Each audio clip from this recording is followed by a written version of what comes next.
Strategi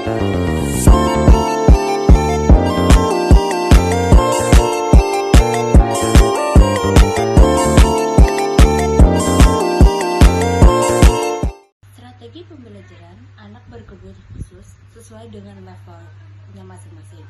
Yang pertama itu ada level rendah, yaitu fokus pada pengembangan anak, yaitu keterampilan dasar seperti motorik halus, bahasa, dan komunikasinya. Strategi yang bisa kita gunakan adalah yang pertama itu ada pembelajaran sensori, yaitu menggunakan rangsangan sensorik seperti sentuhan, suara, dan visual untuk menarik perhatian anak dan membantu mereka untuk belajar. Lalu ada pembelajaran berulang, yaitu mengulangi konsep dan keterampilan yang sama secara berulang, membantu anak dalam memahami dan mengingat. Lalu ada pembelajaran berbasis permainan, yaitu menggunakan permainan sederhana dan interaktif untuk mengajarkan konsep dan keterampilan dasarnya. Ada juga dukungan visual, yaitu menggunakan gambar, simbol, objek nyata untuk membantu anak memahami konsep dan instruksi.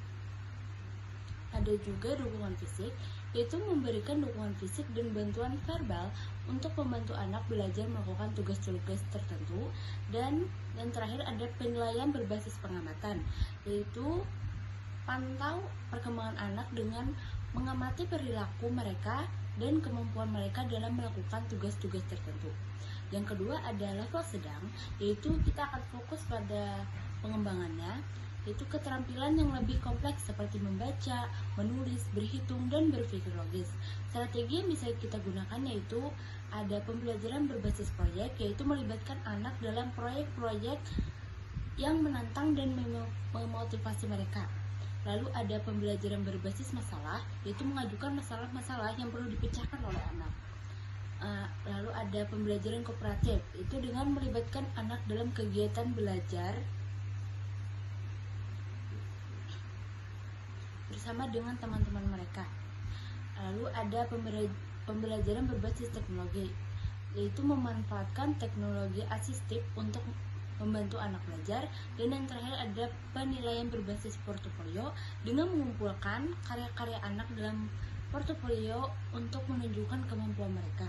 Dan yang terakhir ada level tinggi, yaitu fokus pengembangannya dengan keterampilan tingkat tinggi seperti berpikir kritis, memecahkan masalah, kreativitas, dan komunikasi yang efektif. Strategi yang bisa kita gunakan yaitu pembelajaran berbasis inquiry, yaitu dorongan anak untuk bertanya dan mencari jawabannya sendiri.